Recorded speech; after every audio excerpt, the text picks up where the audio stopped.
সেই সুযোগ দেওয়ার জন্য আপনাদের কাছে এসেছি। আমি ভোট চাই না, আমি দোয়া চাচ্ছি। যদি মনে করেন যে না, যারা ঘোষণা দিয়েছে এই এলাকায়, এই আমার এই আসনে এবিআর সদর মিলে যে 50 কোটি টাকা আমি খরচ করব, তারপরে ওই আসন আমার লাগবে, যে লোকটা কথা বলতে পারে, অবশ্যই তার ভেতরে কোনো দুর্বিসন্ধি আছে। আপনি কোন কারণে 50 কোটি টাকা খরচ করবেন? আমার আমিরে জামাত সেদিন জাতীয় সমাবেশের শেষের কথা বলেছিল, এদেশে যদি জামাত ইসলামের কেউ এমপি হয়, মন্ত্রী হয়, সরকারি গাড়িও নেবে না, প্লট ফ্ল্যাট কিচ্ছু নেবে না। এমনকি যা বাজেট হবে, প্রত্যেকটা বাজেট জনগণের সামনে সে ফাঁস করবে যে এই কয় টাকা এসেছিল, এইভাবে খরচ হয়েছে। বাংলাদেশে কোন দল যদি বুকে হাত দিয়ে এটা বলতে পারে, আমরা সেখানে যোগ দেবো। কালকে টকশো দেখছিলাম রাত 12:30টার সময়, এই যে হারুন সাহেব আছে না, চাপাই নবাবগঞ্জের, ওনারে উপস্থাপিকা এক মহিলা প্রশ্ন করছে যে জামাতের আমির তো এটা বলেছে, আপনাদের দল কি এটা বলতে পারবে? চুপ হয়ে গেল, কথা বলে না, পারবে না, এই দেশের কোন দলই পারবে না। সুতরাং যারা পারে, আপনারা একটা বারের জন্য হলেও একটু সুযোগ দেন। 100 টাকা রাস্তার জন্য বাজেট হয়, 3 টাকা খরচ হয়, আর 97 টাকা সব উপরালারা খেয়ে থাকে। আগামী থেকে 97 টাকা খরচ হবে, 3 টাকাও বাদ যাবে না, 3 টাকাও আসবে ইনশাআল্লাহ। আমরা ইবাদত গুলো ব্যক্তিগত জীবন থেকে আন্তর্জাতিক জীবন পর্যন্ত আপনাদের দেখাতে চাই, সেই তৌফিক আল্লাহ যেন সবাইকে দান। ডক্টর শফিকুর রহমানের আদর্শকে মুহাম্মদুর রাসূলুল্লাহ, ওনারা এখন যে কাজকর্ম করছে, ওনারা ইবাদত মনে করেই করে।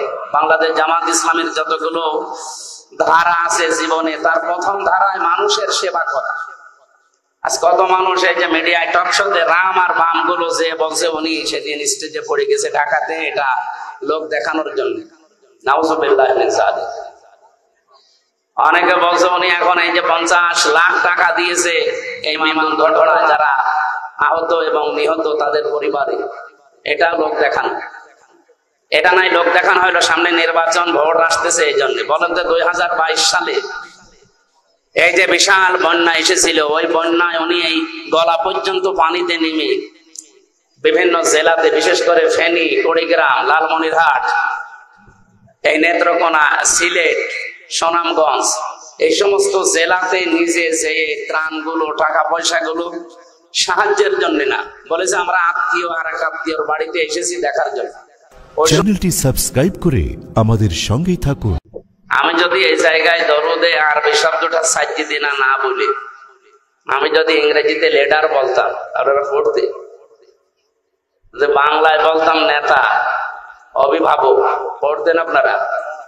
আমরা পড়েছি এই জন্যে, কারণ এটা পড়লে এই অনুষ্ঠানটা আল্লাহর দরবারে পৌঁছিয়ে যাবে। আর যদি না পড়েন, তাহলে আসমান আর এই জমিনের ফাঁকা জায়গায় ঝুলে থাকবে। আপনি যত বড় অনুষ্ঠানই করেন, যত দামি কিছু করেন, এটা আল্লাহর দরবারে কবুল হতে হলে দরুদ লাগবে। আর সেই দরুদ পড়তে গেলে যে শব্দগুলো বলা হয়, এই শব্দগুলো আমাদের প্র্যাকটিক্যাল লাইফে, বাস্তব জীবনে থাকা লাগবে। আমরা যেমন আরবিতে পড়েছি, বিশ্বাস করছি এই অনুষ্ঠান যেন কবুল হয় আল্লাহর দরবারে। অবশ্যই আমাদের উচিত আমাদের সাজ্জিদিনা এখন থেকেই ঠিক করে নেওয়া। রাজনৈতিক গন্ধ না খুঁজে সাজ্জিদিনা ঠিক যদি না করে, আপনার সারা জীবনের নামাজ সব ব্যর্থ। কারণ আপনি এখনো নেতা ঠিক করতে পারেন। এখন যদি বলেন এটা তো রাজনীতি হয়ে গেল, তাহলে নামাজ আপনার না পড়াই ভালো। আমি আপনাকে নামাজ ছেড়ে দিতে বলছি না, নামাজের ভেতরে এই দরুদ পড়া লাগে না? আল্লাহুম্মা সাল্লি আলা মুহাম্মাদ, এই দরুদ পড়া লাগে না? সুতরাং ওইটা আপনার কর্মজীবনে, বাস্তব জীবনে যখন সেট থাকবে, আল্লাহ রাব্বুল আলামিন আপনার এই কথাগুলো জীবনে যখন দেখবে যে না, বান্দা যা বলে তাই মেনে চলে, তখন যা করবেন ওইটাই আল্লাহর দরবারে কবুল হবে, এটা মঞ্জুর হবে ইনশাআল্লাহ। আমরা যারা এখানে নারী এবং পুরুষেরা এসেছি, আমাদের অভিভাবক, গাইডলাইন দাতা, পথ প্রদর্শক, নেতা, এটা যেন মুহাম্মদুর রাসূলুল্লাহ। এবং ওনার দেখানো পথ বাদ দিয়ে পৃথিবীর যত মানুষ পথ দেখিয়েছে, কারো পথ 100% সঠিক না। বহু মানুষের দুনিয়ায় পথ দেখিয়েছে, তাদের পথগুলো সঠিক হয়নি। এই জন্য কাঙ্ক্ষিত মানের শান্তি দুনিয়ায় কেউ দিতে পারেনি। দিয়েছিল মুহাম্মদুর রাসূলুল্লাহ, যখন তার উপরে এসেছিল আল্লাহর কোরআন। আমরা যেটাকে ইন্নাহু লাকুরআনুন কারীম, এই শব্দ বলে জানি।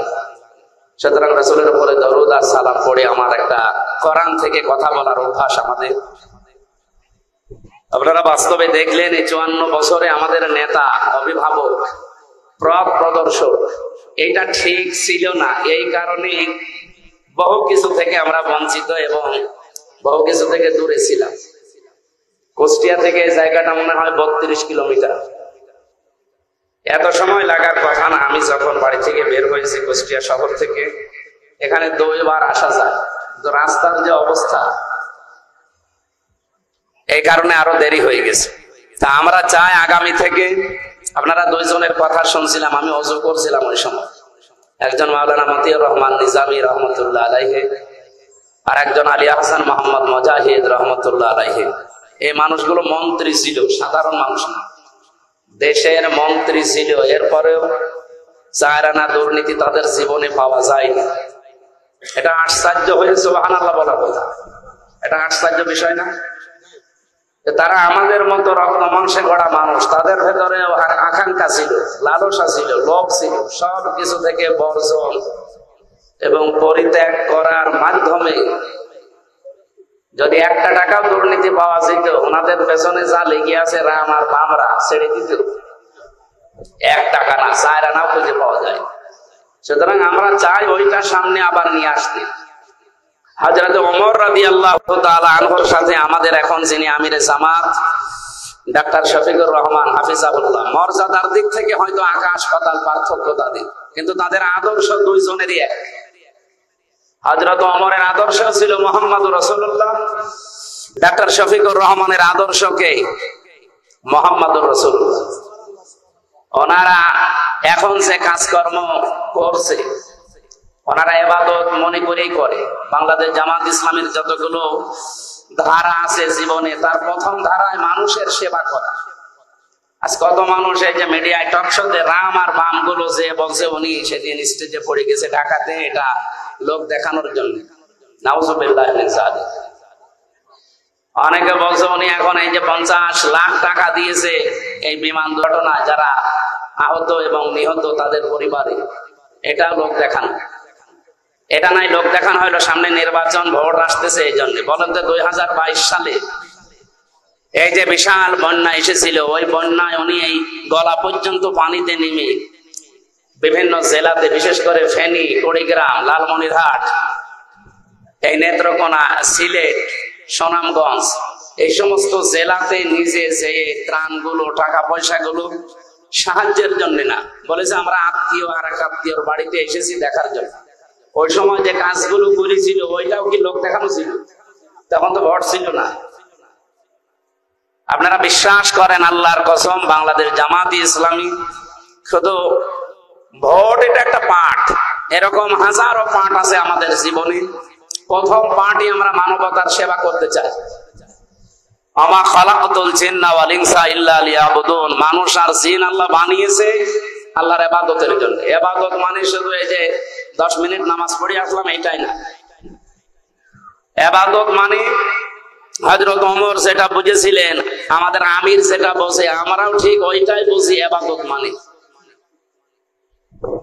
খলিফাতুল মুসলিমিন হযরত ওমরের জীবনী পড়েছিলাম। উনি প্রতিদিন রাত, যেই দিন ক্ষমতা পেয়েছিলেন ওই দিন থেকে যেদিন ইন্তেকাল করেন সেই দিন পর্যন্ত 3টা কাজ না করে অন্তত রাতের বেলা ঘুমাতেন না। প্রতিদিন 3টা কাজ আমি পড়ে দেখেছি মানবতার সেবা করতে। কোন জায়গায় কে খেয়ে আছে না খেয়ে আছে, কে কোন অভাবে আছে, কে কোন যন্ত্রণায় আছে, এই খোঁজ খবর নিয়ে সাধ্যমতো রাষ্ট্রের তরফ থেকে, নিজের তরফ থেকে পৌঁছিয়ে দিতেন।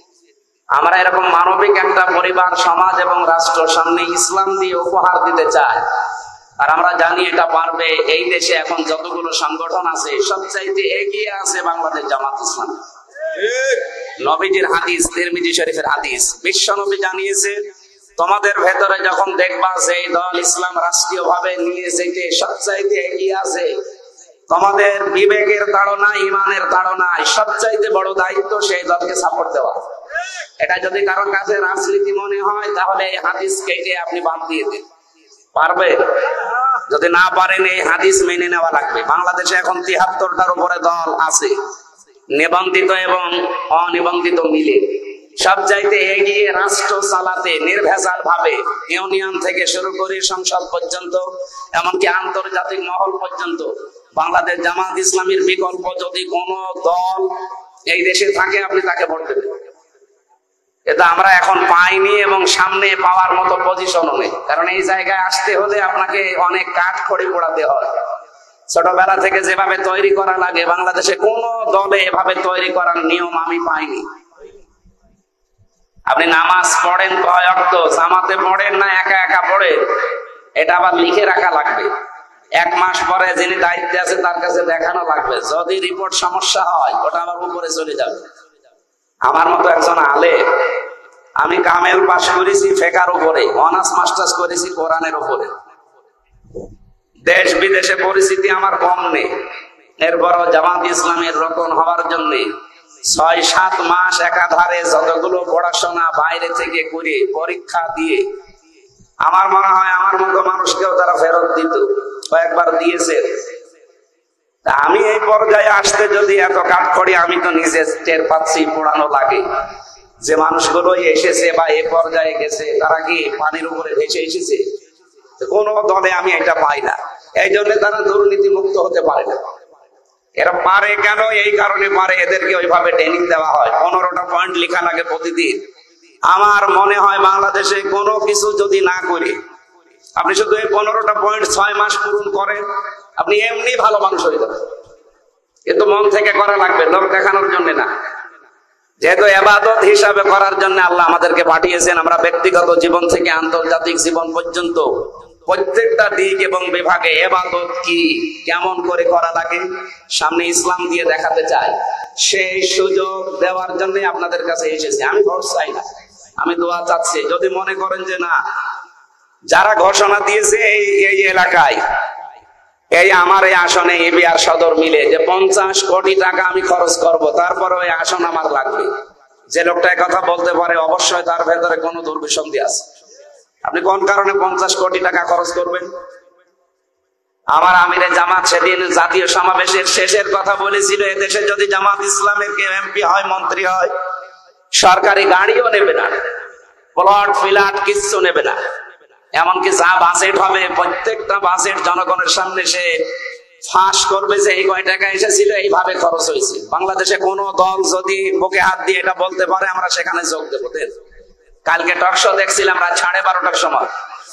এই যে হারুন সাহেব আছে না চাপাই নবাবগঞ্জের, ওনারে উপস্থাপিকা এক মহিলা প্রশ্ন করছে যে জামাতের আমির তো এটা বলেছে, আপনাদের দল কি এটা বলতে পারবে? চুপ হয়ে গেল, কথা বলে না। পারবে না, এই দেশের কোন দলই পারবে না। সুতরাং যারা পারে আপনারা একটা বারের জন্য হলেও একটু সুযোগ দেন। 100 টাকা রাস্তার জন্য বাজেট হয়, 3 টাকা খরচ হয়, আর 97 টাকা সব উপরালারা খেয়ে থাকে। আগামী থেকে এই 97 টাকা খরচ হবে, 3 টাকাও বাদ যাবে না, 3 টাকাও আসবে ইনশাআল্লাহ। আমরা ইবাদত গুলো ব্যক্তিগত জীবন থেকে আন্তর্জাতিক জীবন পর্যন্ত আপনাদের দেখাতে চাই। সেই তৌফিক আল্লাহ যেন সবাইকে দান করে, মন মানসিকতা। আমি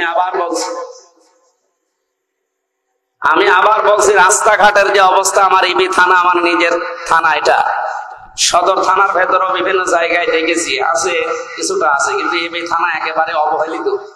এই রাস্তাঘাট অন্তত 2 দিকে 1.5 হাত 3 হাত বৃদ্ধি করাই লাগবে। 3 হাত বৃদ্ধি করলে অন্তত 2টা গাড়ি পাশাপাশি চলতে পারবে। আর রাস্তাগুলো সংস্কার হলে যত রকমের বাজেট আসে, এই যে অবি খা, কাবি খা, আরো কত খা আছে না, আমার সাথে আজকে এক খা এসেছে মনে হয়, মর্তুজা খা, এই খা না, যত খা আসবে সবগুলো আমরা আমাদের আমিরে জামাতের যে নির্দেশনা আছে ওনার কথা মতো আমরা ইনশাআল্লাহ কাজ করব। আপনাদের কাছে দোয়া আছে। আমাদের আমির কুষ্টিয়ার জেলা আমির আছে, ওনাদের কথা আমরা এখন সামনে শুনবো।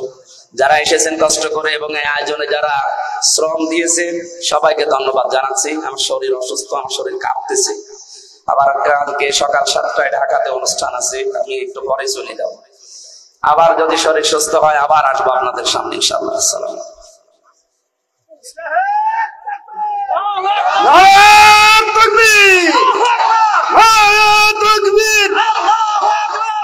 আলহামদুলিল্লাহ, আলহামদুলিল্লাহ।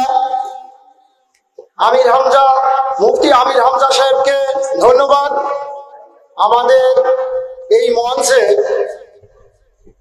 বেশ কয়েকটা ইউনিয়নের আমির উপস্থিত। আমাদের সময়ের অভাবে আমরা তাদেরকে এখানে বক্তব্য দিতে পারিনি, এর জন্য আপনাদের কাছে ক্ষমা চাচ্ছি। এই পর্যায়ে আমাদের সামনে বক্তব্য নিয়ে আসবেন আমাদের কুষ্টিয়া জেলা আমির এবং শিক্ষা অনুরাগী অধ্যাপক মাওলানা আবুল হাশেম স্যার। আবুল হাশেম স্যারকে তার মূল্যবান বক্তব্য রাখার জন্য বিনীত অনুরোধ করছি।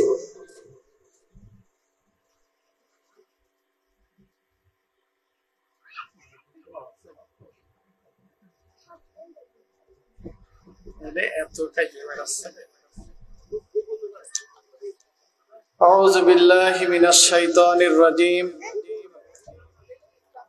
بسم الله الرحمن الرحيم الحمد لله رب العالمين والصلاة والسلام على أشرف الأنبياء والمرسلين وعلى آله وأصحابه أجمعين শহীদ কাফেলা গণমানুষের সংগঠন বাংলাদেশ জামাত ইসলামী মনোহরদিয়া ইউনিয়ন শাখা কর্তৃক আয়োজিত আজকের এই কর্মী ও সুধী সমাবেশের সম্মানিত সভাপতি, আজকের এই অনুষ্ঠানের সম্মানিত প্রধান বক্তা, প্রধান আলোচক, বিশিষ্ট আলেমে দ্বীন, দেশ এবং আন্তর্জাতিক পর্যায়ে যিনি ইতিমধ্যেই ব্যাপক পরিচিতি অর্জন করেছেন, আমাদের কুষ্টিয়ার গর্ব মুফতি আমির হামজা মঞ্চে উপস্থিত আছেন, উপজেলা নেতৃবৃন্দ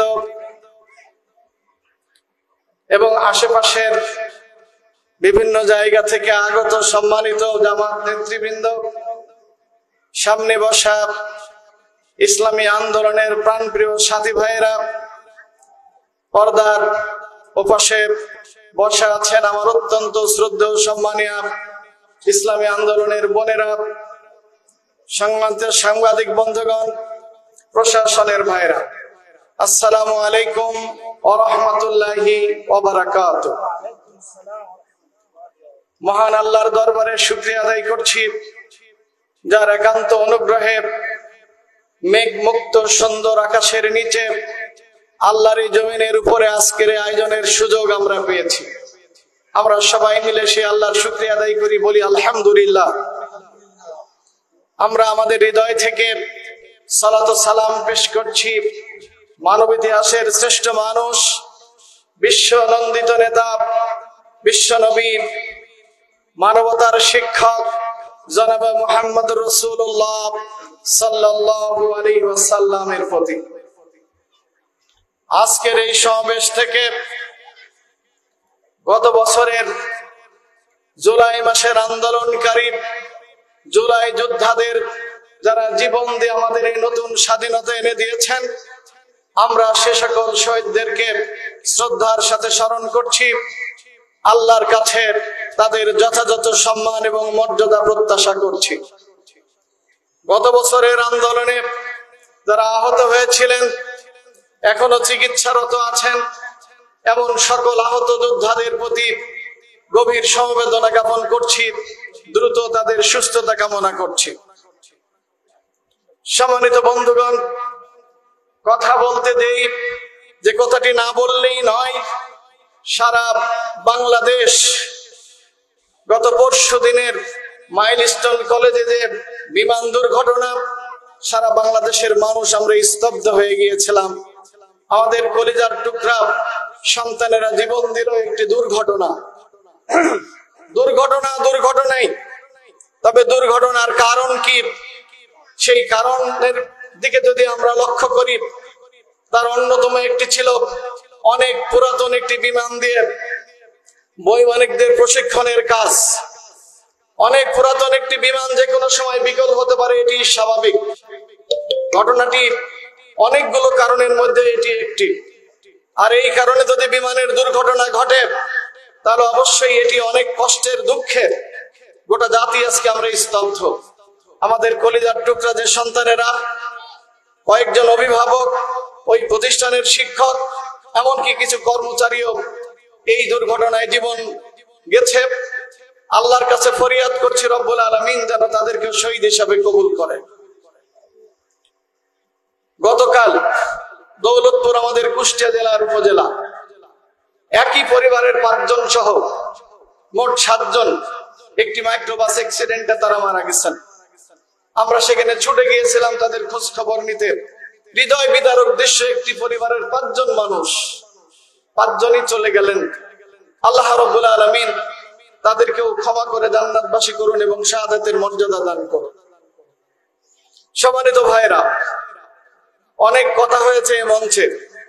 বিকেল 3টা থেকে শুরু হয়েছে সভা। সবকিছুর পরে কি বা বলার আছে, তারপরও 2-1টি কথা আপনাদের সামনে বলতে চাই, যদি আল্লাহ তাআলা তৌফিক দান করে।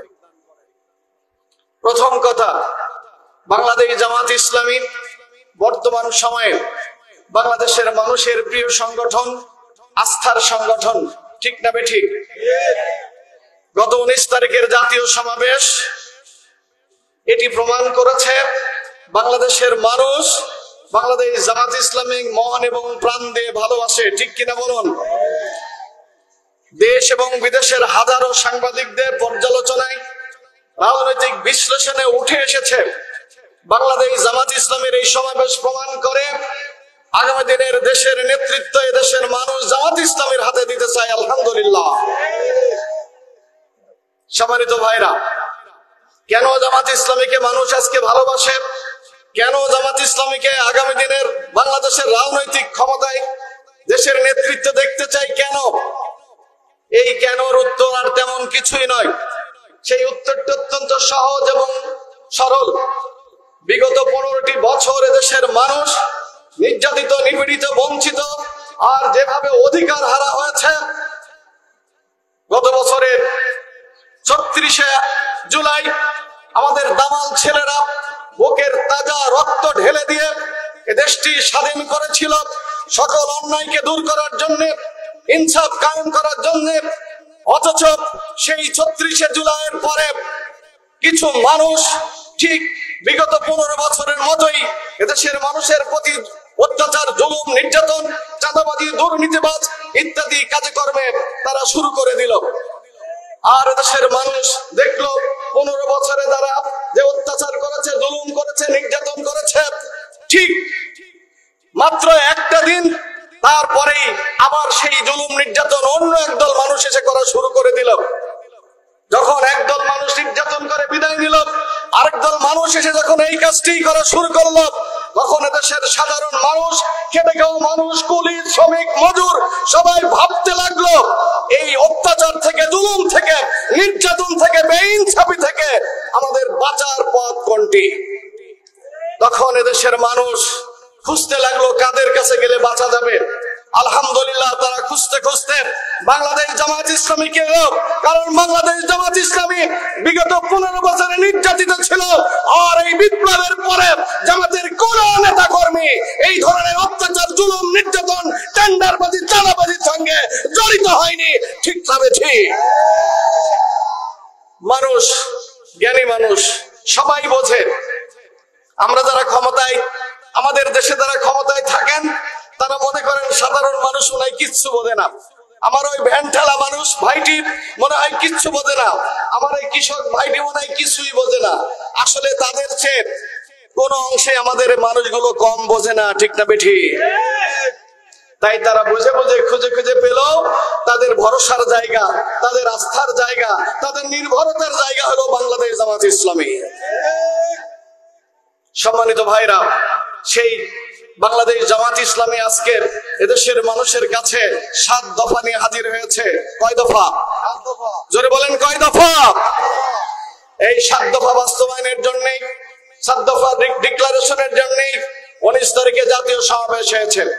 সম্মানিত আমিরে জামাত এই 7 দফা গত 19শে জুলাই ঘোষণা করেছেন। আমরা যারা এই দেশে আল্লাহর দ্বীন বিজয়ী করতে চাই, সাধারণ মানুষ যারা শান্তি, স্বস্তি, নিরাপত্তার কল্যাণ চাই, যারা আগামী দিনে দেশে জামাত ইসলামীকে ক্ষমতায় দেখতে চাই, তাদের এই 7 দফা সম্পর্কে ন্যূনতম হলেও ধারণা রাখা উচিত। আমি খুব সংক্ষেপে এই 7টি দফা আপনাদের সামনে পেশ করতে চাই। বাংলাদেশ জামাত ইসলামীর প্রথম দফা হলো, বিগত 16 বছরে আওয়ামী ফ্যাসিস্টদের দ্বারা যে অত্যাচার হয়েছে, নির্যাতন হয়েছে, মানুষকে যেভাবে অন্যায় ভাবে খুন করা হয়েছে, গুম করা হয়েছে, তারপর আয়না ঘরে বছরের পর বছর বন্দী রাখা হয়েছে, এই সকল অন্যায় সহ বিগত জুলাইয়ের আন্দোলনে আমাদের যে সমস্ত সোনার ছেলেরা জীবন দিয়েছে, এই সকল হত্যাকাণ্ডের বিচার হতে হবে, ঠিক না বেঠিক? আপনারা কি সকল অন্যায়ের বিচার চান? জামাত ইসলামের প্রথম দাবি, এই সকল অন্যায়ের বিচার আগে হতে হবে, তারপরে নির্বাচন। বাংলাদেশ জামাত ইসলামী দাবি করেছে এবং সকল দলেরই দাবি, জুলাই আন্দোলনে যারা জীবন দিয়েছে, জুলাই আন্দোলনের যে ইতিহাস, এর উপর একটি জুলাইয়ের সনদ ঘোষণা করতে হবে। শুধু ঘোষণাই নয়, এই জুলাই ঘোষণার মাধ্যমে এটিকে একটি গুরুত্বপূর্ণ সন্ধিতে রূপান্তরিত করতে হবে এবং এর প্রত্যেকটি কথা এদেশের সকল রাজনৈতিক দলকে, সাধারণ মানুষকে মেনে নিতে হবে। সেই জুলাই সনদ অনতিবিলম্বে ঘোষণা করতে হবে। এটি হচ্ছে জামাত ইসলামের দাবি। এই জুলাই সনদের মধ্যে কি থাকবে? এই জুলাইয়ের সনদের মধ্যে থাকবে, বাংলাদেশে ভবিষ্যতে আর কোন ফ্যাসিস্ট তৈরি হতে দেওয়া যাবে। এই জুলাই সনদের মধ্যে থাকবে, যিনি দলের প্রধান তিনি আবার প্রধানমন্ত্রী। যিনি দলের প্রধান থাকেন তিনি যদি প্রধানমন্ত্রী হন, ফ্যাসিস্ট আর স্বৈরাচারী হওয়ার জন্য এটাই যথেষ্ট, ঠিক না বেঠিক? আর তার যে ক্ষমতা কত তিনি নিজেও বুঝতে পারেন না। দলের ভিতরেও ক্ষমতা, দলের বাইরেও। এই জন্য একই ব্যক্তি প্রধানমন্ত্রী আর দলের প্রধান হতে পারবেন না, এই ঘোষণা জুলাই সনদে থাকা লাগবে, ঠিক কিনা? একজন 2 বারের বেশি প্রধানমন্ত্রী হতে পারবে না, এই ঘোষণা থাকা লাগবে এবং সব দলকে এটা মানতে হবে। জোরে বলেন, এরকম হওয়া ভালো না খারাপ? এই জুলাই সনদ ঘোষণা করতে হবে। 3 নম্বর দাবি হলো, এই জুলাই আন্দোলনে গত বছর যারা জীবন দিয়েছে, আত্মহতি দিয়েছে, বন্ধুত্ব বরণ করেছে, এই পরিবারগুলোকে এবং এই শহীদদের যথাযথ মর্যাদা এবং তাদের পুনর্বাসন করতে হবে।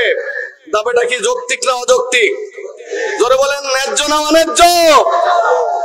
যারা জীবন দেওয়ার কারণে আজকে আমরা কথা বলতে পারছি, যারা জীবন দেওয়ার কারণে 16টি বছর যারা ঘুমাতে পারেনি নিজের ঘরে, তারা আজকে বুক ফুলে বোতাম খুলে ঘোরাঘুরি করছে, সেই যুবকদের যথাযথ সম্মান দেওয়ার প্রয়োজন আছে না নেই?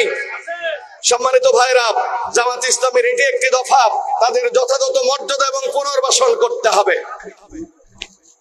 সংগ্রামী সাথী ও বন্ধুগণ, জামাত ইসলামের আরেকটি দফা, বাংলাদেশ যে নির্বাচনী ব্যবস্থা আছে, এই নির্বাচনী ব্যবস্থার একটা পরিবর্তন আনতে হবে। কি পরিবর্তন? বর্তমানে আমাদের দেশে যে নির্বাচনের পদ্ধতি, এই পদ্ধতিতে আমরা যতটুকু জানি আপনারাও জানেন। ধরেন এই যে একটা আসন, কুষ্টিয়া সদর আসন, এই আসনে যিনি এমপি হবেন, ধরেন তিনি ভোট পেলেন 2,51,000, আর যিনি তার প্রতিদ্বন্দ্বী তিনি পেলেন 2,50,990 ভোট। তাহলে কত ভোট কম পাইলেন? 10 ভোট। কয় ভোট? 10 ভোট কম পাওয়ার কারণে একজন এমপি হলেন আর আরেকজনের বাকি ভোট সবই নষ্ট না? কি বলেন, ঠিক না বেঠিক? আমরা বলি না ভোটটাই নষ্ট হয়ে গেল গো? বলি না আমার ভোটটাই নষ্ট হলো। কিসের জন্য নষ্ট হলো? 10টা ভোট প্রতিদ্বন্দ্বী প্রার্থী কম পেয়েছে। তিনি 10 ভোট বেশি, 10 ভোট কেন, 1 ভোটও যদি বেশি পায় তিনিই তো এমপি হবেন, ঠিক কিনা? একটা ভোটের কারণে এই 2.5 লক্ষ ভোট নষ্ট হয়ে যায় বাংলাদেশের এই নির্বাচন পদ্ধতিতে।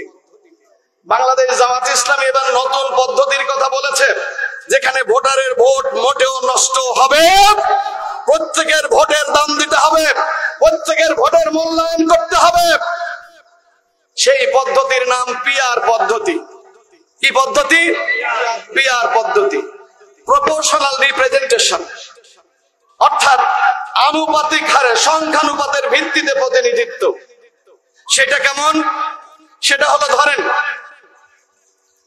কোন একটা দল সারা দেশে 10% ভোট পেয়েছেন, 100 ভাগের 10 ভাগ, তাহলে তিনি কমপক্ষে 30টা এমপি পাবেন। কয়টা?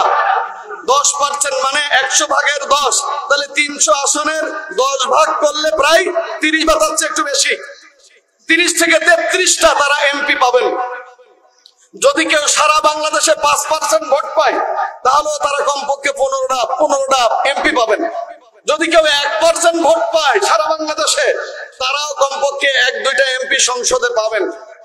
তার মানে ওই প্রতীকে ওই দলকে যারাই ভোট দেবে তাদের সকলের ভোট এক জায়গায় করে, সারা বাংলাদেশের ভোট এক জায়গায় করে তারা যত পার্সেন্ট ভোট পাবেন সেই পার্সেন্টেজ, সেই অনুপাতের হারে সংসদে তারা প্রতিনিধিত্ব করবেন বা এমপি হবেন। তার মানে একটা ছোট্ট দলেরও সংসদে একজন এমপি থাকা সম্ভব, আবার একটা বড় দলের সব পেয়ে 200-এর উপরে এমপি পেয়ে ফ্যাসিস্ট হওয়ার সুযোগ বন্ধ হয়ে যাবে। ঠিক না বেঠিক? এই পদ্ধতি জামাত ইসলামীর আবিষ্কার। সারা পৃথিবীতে অন্তত 70 থেকে 80টি দেশে এই পদ্ধতিতে নির্বাচন হয়। বাংলাদেশও আগামী দিনে এই পদ্ধতিতে নির্বাচন হওয়া লাগবে। এটি জামাত ইসলামীর দাবি, এদেশের জনগণের দাবি। ঠিক না বেঠিক? আলহামদুলিল্লাহ, এই পদ্ধতির সাথে প্রায় বাংলাদেশের সকল রাজনৈতিক দল, একটা দলের এক জায়গায় একটু দ্বিমত থাকলেও সকল দল এ ব্যাপারে আজকে একমত হয়েছে বাংলাদেশের ভোটারদের ভোট আর নষ্ট হতে দেওয়া। বাংলাদেশ জামাত ইসলামের আরেকটি দফা হলো নির্বাচন মানে রাতের ভোট নাকি দিনের ভোট রাইতে হওয়া, ঘোষণার আগে এমপি হওয়া, বিনা প্রতিদ্বন্দ্বিতায় এমপি হওয়া, ভয়, হুমকি, ধামকি, ব্যালট বাক্স ছিনতাই ইত্যাদির মাধ্যমে ভোট। এই ভোট যাতে, এই রকম ভোট যাতে আর জীবনেও হতে না পারে, এই জন্য নির্বাচনের আগে লেভেল প্লেইং ফিল্ড, সবার জন্য সমান মাঠ, সবাই যাতে খেলতে পারে, কারোর কোনো সমস্যা থাকবে না, কেউ কাউকে হুমকি দেবে না, কেউ কাউকে ধমকি দেবে না, দিনের ভোট রাইতে হবে না। এই জন্য লেভেল প্লেইং ফিল্ড তৈরি করতে হবে নির্বাচনের আগে। এটি আমরা চাই না, চাই না? এটি বাংলাদেশ জামাত ইসলামের একটি দাবি।